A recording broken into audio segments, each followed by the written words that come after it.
ఏంటో ఎక్సైట్ అయిపోతుంది కదా. యా, అవ్వాల్సిన వాళ్ళు అవ్వట్లేదు కదా మరి.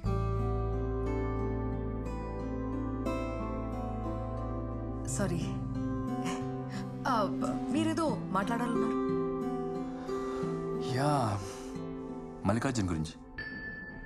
నేను పార్టీలో కలిసినప్పుడు మల్లికార్జున్ ఒక షేడీ ఫెలో, ఎందుకనో ఈరోజు సంథింగ్ స్పెషల్ జరగబోతుంది అనిపిస్తోంది అన్నావు.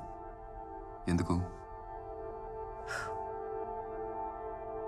నేను నా నావెల్ రీసెర్చ్ కోసం ప్రసాద్ని ఒక కాఫీ షాప్లో కలవడానికి వెళ్ళాను. నేను అక్కడికి వెళ్ళే టైంకి ప్రసాద్ మల్లిక్తో ఇంకెవరి గురించో మాట్లాడుతున్నాడు. అదే నేను మల్లిక్ని ఫస్ట్ టైం చూడటం.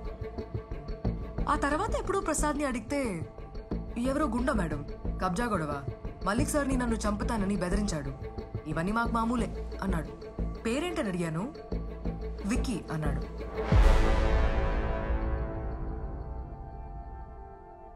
అందుకే ప్రసాద్ హత్య జరగగానే నాకెందుకో మల్లిక్ నెక్స్ట్ టార్గెట్ అవ్వచ్చు అనిపించింది.